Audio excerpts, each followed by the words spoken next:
मुझे मीठा बहुत पसंद था। यूं रोज मेरा पति नंद और सास से छुपाकर मेरे लिए रबड़ी मिठाई जरूर लाते थे।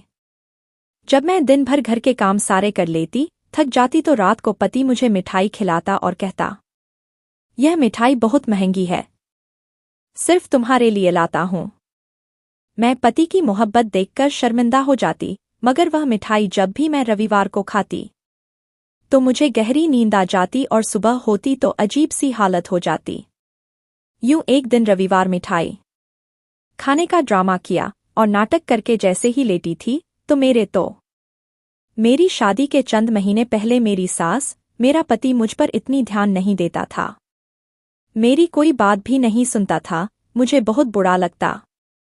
एक दिन मैं काम करती हुई अचानक बेहोश हो गई। मुझे अजीब सी बेचैनी होने लगी, पर उसके साथ ही मेरे पति का रवैया मेरे साथ एकदम से बदल गया। एक दिन मैंने अपने पति को बताया, मुझे मीठा बहुत पसंद है, पर आपके घर में तो मीठा कभी कभी ही बनता है।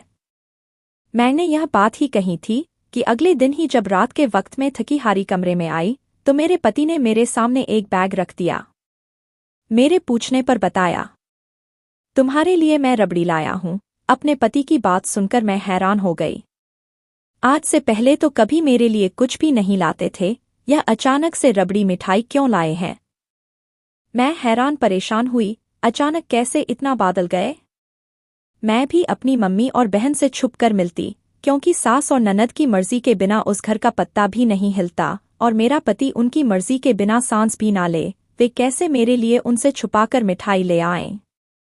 मुझे बात कुछ हजम नहीं हुई, पर मिठाई खाने के फौरन बाद मुझे नींद आने लगी और मुझे एहसास ही नहीं हुआ कब मैं गहरी नींद की दीवानी हो गई। सुबह सुबह मेरी आँख खुली, मेरा सर चकराने लगा, मेरी अजीब सी हालात हो गई। मुझे यूं लगा जैसे मैं अभी गिर जाऊंगी, पर मैं उठी और थोड़ा फ्रेश हुई। जैसे ही किचन में आई सास ने घूर के ऐसे मुझे देखा, न जाने क्या करके आई हूं। इतनी देर से क्यों उठी हो? मेरी सास ने आज पहली दफा मुझे ऐसा सवाल किया। मैं देर से क्यों उठी? मुझे लगा उन्हें मिठाई वाली बात पता चल गई है, पर जैसे वह मुझे बातें सुनाने लगी, मुझे कुछ और ही महसूस हुआ। मैंने अपने पति रमेश के बारे में पूछा, वह चले गए? तो और क्या, तुम्हारे इंतजार में बैठे रहता। मेरी मेहरानी कब उठेगी तो मैं बैठा रहता हूं। अपनी सास की बातें सुनकर मैं अपना नाश्ता बनाने लग गई। मेरी सास मुझे अजीब नजरों से देख रही थी, जैसे मैं उन्हें आज कुछ और ही नजर आ रही हूं। एक बार तो वह मेरी हालत देखकर मुस्कुराने लगी। मुझे फिर अपनी तबीयत थोड़ी सी खराब लग रही थी। अब तो मुझे यकीन हो गया था, रमेश मुझसे नाराज हो गए हैं। मेरा सारा दिन परेशानी में गुजर गया। रात में किचन के सारे काम खत्म करके मेरी सास ने मुझे अपने कमरे में बुलाया और मुझसे अजीब अजीब सवाल करने लगी। मैंने पढ़ाई कहाँ से की, मैं किधर किधर जाती थी, मुझे खाने में क्या अच्छा लगता है। पहली दफा मुझसे अजीब सवाल कर रही थी। मेरा दिल मुझसे कहने लगा, वह मुझसे बिना वजह से यह सब क्यों पूछ रही थी। मैं उनकी बातों का जवाब देकर मैं अपने कमरे में आ गई। रमेश ने मुझे कल की तरह ही मिठाई भी लाकर दी। खुश हो गई कि वह मुझसे नाराज नहीं है। मैं मज़े से मिठाई खाने लगी। वह मुझे अजीब निगाहें से देख रहे थे। मैं सोचने लगी, वो ऐसे क्यों देख रही हैं। मैंने पूछा, क्या हुआ, आप मुझे ऐसे क्यों देख रहे हैं? मुझे उनकी निगाहों से चुभन सी हुई। पहले उन्होंने मुझे कभी ऐसे नहीं देखा था जैसे वह मुझे आज देख रहे थे। कुछ नहीं हुआ, एक बात कहूं, तुम हमेशा मेरे साथ ही रहना। मुझे हैरानी हुई, वो ऐसी अजीब बातें करने लगे। मुझे उनकी बातों पर गुस्सा भी आता और अजीब भी लगता। अब बदलने लगे थे। रमेश का यह बदलाव न जाने वह मुझसे क्या चाहते थे। मेरी नींद से आंखें बंद होने लगी। अपनी बंद होती आंखों से मैंने ये देखा, वो मुझे देखकर मुस्कुरा रहे थे और उनकी मुस्कुराहट में न जाने क्या था। मैं गहरी नींद में सो गई। अगले दिन मेरी दोपहर को आँख खुली। मेरी तबीयत अजीब हो गई। मैंने बेड से उठने की कोशिश पर मैं ना उठ सकी। मुझे घबराहट होने लगी, मेरे हाथ भी कांप रहे थे। मैंने अपनी नंद को काफी बार आवाज दी, पर उस तक शायद मेरी आवाज नहीं गई। खुद को संभालती हुई जैसे ही मैं नीचे आई, सामने ही मेरी ननद और सास बैठी हुई थी और उन तक मेरी आसानी से आवाज आ सकती थी। ना जान वह मेरे बारे में क्या बात कर रही थी, मुझे देखते ही चुप हो गई। क्या हुआ, आप क्या बात कर रहे थे? मेरे पूछने पर दोनों ने एक दूसरे की तरफ देखा और मेरी सास का रंग फीका हो गया। उन्हें लगा जैसे मैंने उनकी बातें सुन ली हो। मुझे यकीन हो गया बात मेरे बारे में ही हो रही थी। आखिर मेरी सास क्या कह रही थी? माँ बेटी मुझे दोनों पर शक होने लगा। मेरी तबीयत भी खराब रहने लगी थी। मैं वहां से किचन में गई। मेरी सास और नंद वहां से उठकर कमरे में चली गई। मुझे अपने पति पर भी उस वक्त गुस्सा आने लगा। वह मुझसे क्या चाहते थे? मैंने सारा दिन कोई काम ना किया, बस अपने कमरे में ही पड़ी रही। मैं नहीं जानती थी मुझे क्या हो रहा है। मैं दिन ब दिन बदलती क्यों जा रही हूँ, पर मुझे यह शक होने लगा, यह जो भी हो रहा है कहीं उन सब के पीछे मेरी नंद और सास का हाथ है। आखिर वह चाहती क्या है? रोजाना का आदत बन गया था। मेरा पति मेरे लिए इतनी महंगी मिठाई लाता, मुझे उसकी अजीब सी आदत हो गई। सारा दिन मुझे रात का इंतजार रहता। मुझे सुकून सा मिलता जब मैं वो खाती, पर सुबह के वक्त ही मेरी आँख खुलती। एक बात मैंने नोट की, जब से मैंने मिठाई खानी शुरू की थी, मेरी कभी रात के वक्त भूलकर भी आँख नहीं खुलती थी। अब मुझे यह बात परेशान करने लगी। रात को मैं आंगन में उठकर टहलने लगी। रमेश आते ही अपनी माँ के कमरे में चला गया, मुझे देखा भी नहीं। शायद रमेश को यही लगा कि मैं अपने कमरे में हूँ। वह जब अपनी माँ के कमरे में गए, थोड़ी देर बाद मेरी नंद भी उधर पहुंच गई और ना जाने कौन सी मीटिंग शुरू हो गई। थोड़ी देर बाद मुझे अपने पति की चिल्लाने की आवाज़ आई। माँ से क्या बोल रहे थे? दरवाज़ा बंद होने की वजह से मुझे आवाज़ नहीं आ रही थी, पर मैंने पहली दफ़ा उन्हें अपनी माँ और बहन पर चिल्लाते हुए सुना था। मैं उठकर अपने कमरे में चली गई। थोड़ी देर बाद रमेश भी कमरे में आ गए। उनके चेहरे पर यूं सुकून था जैसे वह अभी ऑफिस से आए हो। हमेशा की तरह आप आज लेट आए हैं ऑफिस से? मैंने जानबूझकर सवाल पूछा।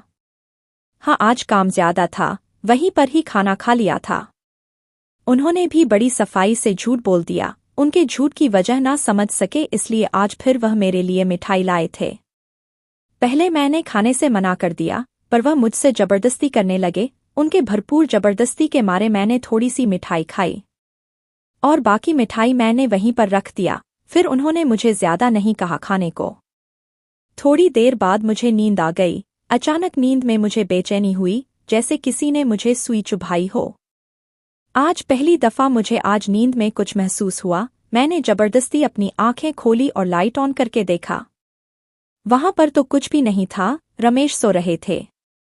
मैं लाइट ऑफ करने लगी। मुझे यूं महसूस हुआ जैसे रमेश सोए नहीं, बल्कि जबरदस्ती आंख बंद करके लेटे हुए हैं। मैंने उन्हें आवाज दी, पर वह टस से मस ना हुए। मैं अपनी गलतफहमी समझकर लाइट ऑफ करके लेटी और फिर मैं सो गई। मुझे नींद में यह महसूस हुआ जैसे कोई बातें कर रहा है मेरे पास। मुझसे आंखें खोलने की हिम्मत नहीं हुई। मुझे बातों की समझ नहीं आई, पर इतना जरूर सुनाई दे रहा था कि कोई बोल रहा है। सुबह मेरी आंख जल्दी खुल गई। रमेश किसी से फोन पर बातें कर रहे थे। मुझे जगता देख फौरन उसने कॉल कट कर रख दी। मैंने उनसे रात के बारे में पूछा। रात को आप किसी से बातें कर रहे थे? हमारे कमरे में कोई और भी था। मेरी बात सुनकर रमेश एकदम घबरा गए। उनका रंग फीका हो गया। मैंने ना समझी में उन्हें देखा, कहीं वही तो नहीं था। वह तो ऐसे घबरा गए जैसे चोर चोरी करके पकड़े जाने पर करता है। क्यों घबरा गए आप? परेशान मत होइए, मैंने शायद कोई ख्वाब देखा हुआ हो। अक्सर ख्वाब में भी नींद के साथ ऐसा होता है। मैंने मुस्कुराते हुए कहा। वह भी कहने लगे, हाँ ऐसा ही है।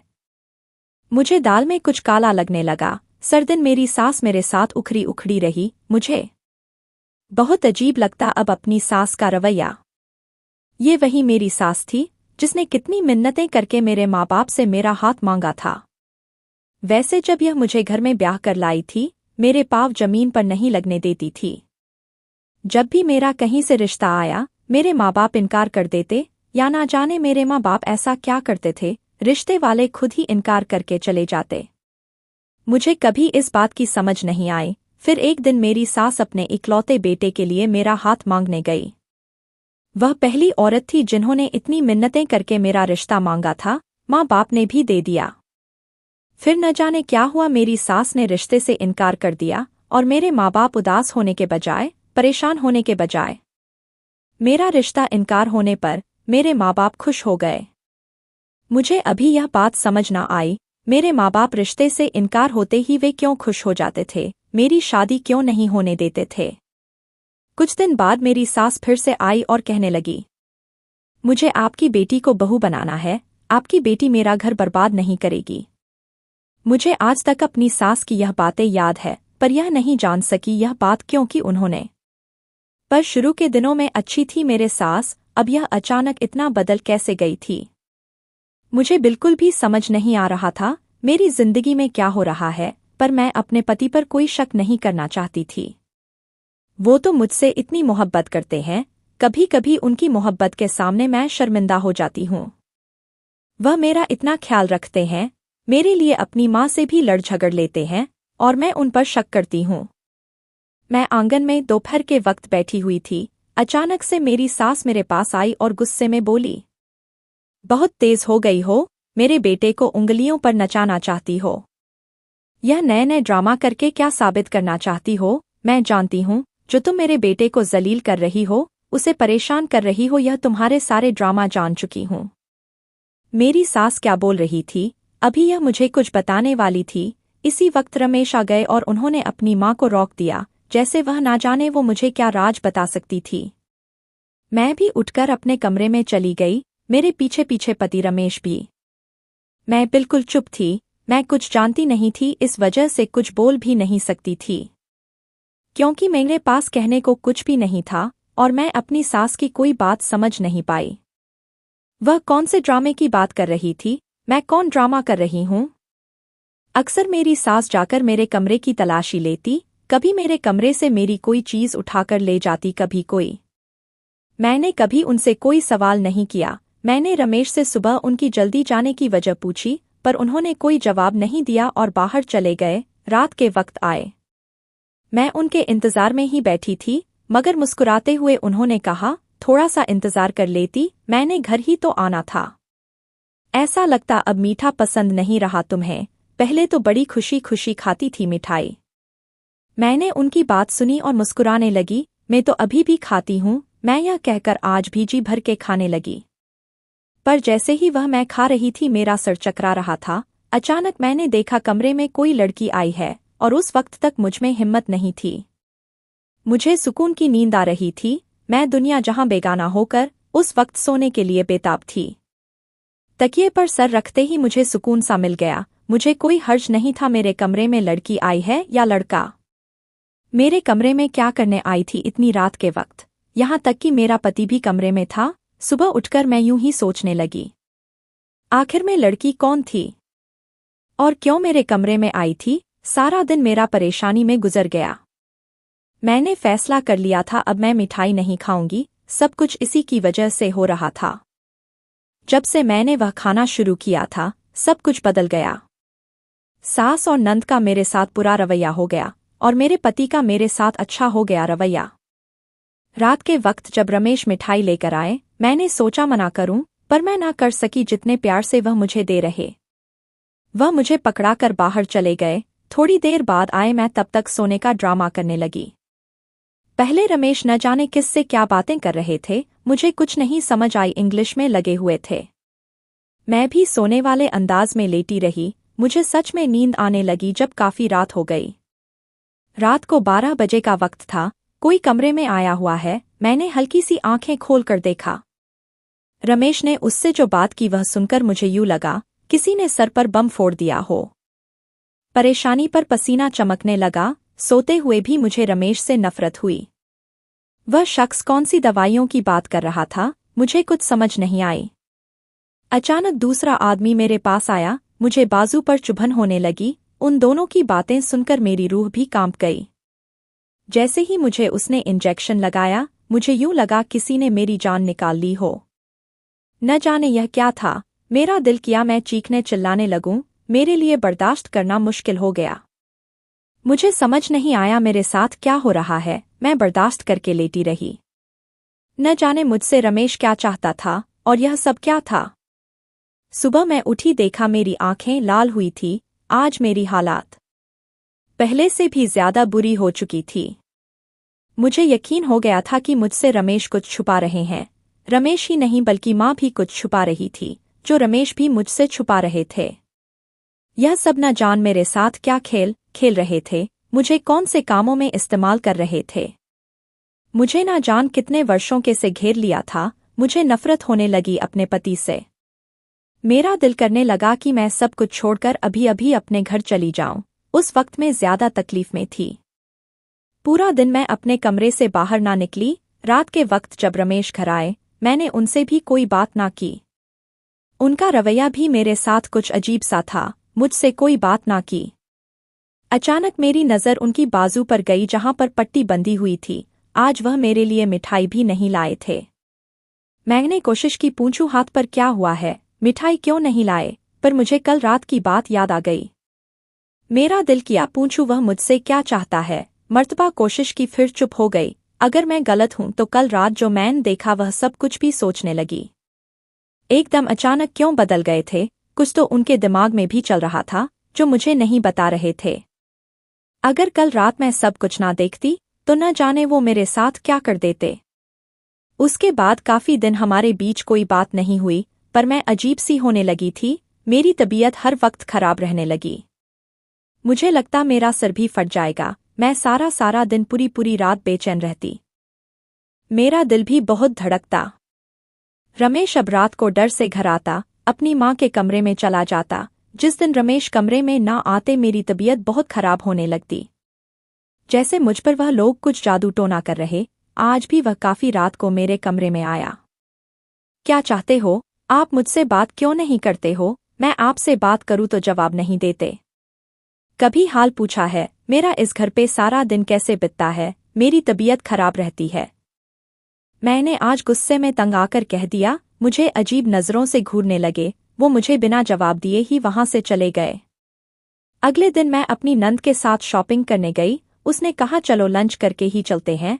हम एक रेस्टोरेंट में चले गए। मेरी नज़र अचानक से सामने वाली टेबल पर गई। मेरी आंखें वही पत्थर हो गई। वहां से फौरन रमेश निकल गए। मेरा दिल किया रमेश को गोली मार दूं। उसकी सच्चाई अगर मैं नहीं तो कोई और सही, मतलब उस रात जो आई थी कमरे में वह यही लड़की थी। मुझे यकीन हो गया। घर आते ही मैं कमरे में चली गई। मैंने सारे कमरे का सत्यानाश कर दिया। मेरी आंखों से आंसू बह रहे थे। रमेश मुझे धोखे दे रहा था। वह मुझे इस्तेमाल कर रहा था। रात को रमेश आया, आज उसका मूड पहले की तरह ही था। मेरे लिए मिठाई लेकर आया था, पर कमरे में आते ही बैठ गया। मुझे देखकर पूछने लगा, यह सब क्या है? क्या हुआ है तुम्हें? अभी मुझसे पूछ रहे हो क्या हुआ है? बताइए अपनी सच्चाई। क्या चाहिए मुझे? क्यों मुझे अपनी जिंदगी में शामिल किया हुआ है? मैंने गुस्से में पूछा। वह मुझे ना समझी से देखने लगे। क्या कह रही हो? मुझे कुछ समझ नहीं आ रहा है। यह कमरा का क्या हाल बनाया हुआ है? आराम से बैठो और बताओ क्या हुआ है। आप इस मिठाई में क्या मिलाकर मुझे खिलाते हो और आप ऐसा क्यों करते हो? मैंने गुस्से से पूछा। मैं सब कुछ जानना चाहती थी। नींद की गोलियां मिलाकर खिलाता था। मुझे बिल्कुल उम्मीद नहीं थी कि वह इतनी आसानी से बताएंगे, वह भी एक बार पूछने पर। मैंने गुस्से में पूछा क्यों मिलकर खिलाते थे? क्योंकि मैं तुम्हें तकलीफ में नहीं देखना चाहता था। बड़े आराम से बोले। मैंने कहा रमेश मैं आपकी सच्चाई जान चुकी हूं। अब मुझे कोई उल्टी सीधी कहानी नहीं सुननी। मुझे आपके साथ नहीं रहना, मुझे तलाक चाहिए। मैंने गुस्से में आकर कहा। वह भी एकदम गुस्से में आ गया। मेरी सच्चाई? मेरे बारे में और क्या जानती हो तुम? मुझ पर हंसते हुए बोले, तुम तो खुद के बारे में ही नहीं जानती, फिर मेरे बारे में क्या जानती होगी? अच्छा चलो यह मान लिया तुम मेरे बारे में जानती हो। अपने बारे में पहले तो बताओ क्या जानती हो? वह मुझे ऐसे पूछने लगा जैसे मुझे अपने बारे में मालूम ही नहीं, या फिर मैं अपनी जिंदगी का कोई राज नहीं जानती। कौन सा आदमी उस रात मेरे कमरे में आया था, और कौन थी वह लड़की जिसे आप बुलाते थे? मुझे नींद वाली दवाई खिलाकर बताइए। और वो होटल में साथ में कौन लड़की थी? उसके साथ मेरे बारे में क्या बात कर रहे थे? अपनी माँ के कमरे में जाकर मुझ पर क्या जादू कर रहे थे? मुझे अपने बारे में सब कुछ मालूम है। मैंने गुस्से में चिल्लाते हुए पूछा, और तुम अपने बारे में ये जानती हो? तुम्हारे माँ बाप क्यों नहीं तुम्हारी शादी करना चाहते थे? वह सिर्फ मुझे ही नहीं बल्कि किसी से भी तुम्हारी शादी नहीं करना चाहते थे। क्योंकि तुम एक बीमार लड़की हो। और वह कहते थे कि तुम जल्दी पागल हो जाओगी, जो भी शादी करेगा जल्दी तलाक दे देगा। मेरी माँ भी तुम्हारा रिश्ता नहीं लेना चाहती थी। मेरी जिद पर तुम्हें मेरी माँ ने इस घर की बहू बनाया। और रही बात तुम्हें नींद वाली गोलियां खिलौने की, एक रात थोड़ी मिठाई तुमने खाई थी, अपना हाल देखा था। मर जाती तुम अगर नींद वाली दवाई ना खाती। नींद वाली दवाइयां खिलाकर इलाज कर रहा था तुम्हारी, और वो लड़की इलाज करने आई थी, और उस रात में डॉक्टर को लेकर आया था जिसने तुम्हें इंजेक्शन लगाया था। मानता हूँ रात के वक्त लड़की आई थी, मगर कहती हो तुम तो बात करवा देता हूँ। यह वही लड़की थी आज रात होटल में जो मेरे साथ थी। एक उम्मीद दिला रही थी हाथ पर हाथ रखकर, तुम्हारी पत्नी को कुछ नहीं होगा। और रोजाना मेरी माँ के साथ झगड़ा होता है, कहती है तलाक दे दो उसे, बीमारी को क्यों साथ रखा हुआ है। पहले तो उन्हें हमदर्दी थी तुमसे, अब वो तुमसे नफरत करती है क्योंकि वो मेरा हाल देखते हैं।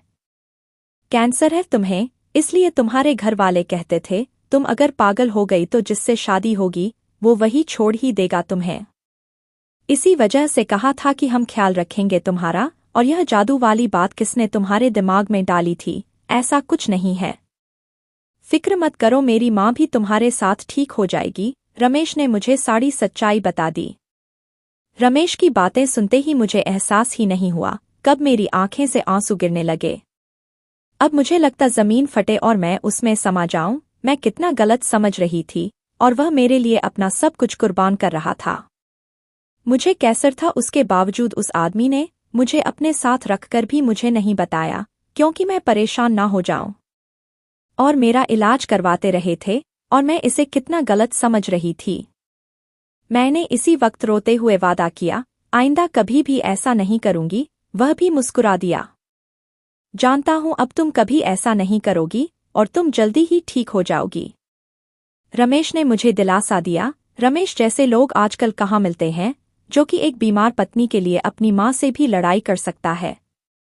रमेश मेरे लिए अब भगवान से कम नहीं थे। मैंने अपनी गलतियों की माफ़ी मांग ली रमेश से। दोस्तों, कहानी कैसी लगी कमेंट कर ज़रूर बताएं। वीडियो अच्छी लगी हो तो वीडियो को लाइक, शेयर और चैनल को सब्सक्राइब ज़रूर करें। धन्यवाद दोस्तों।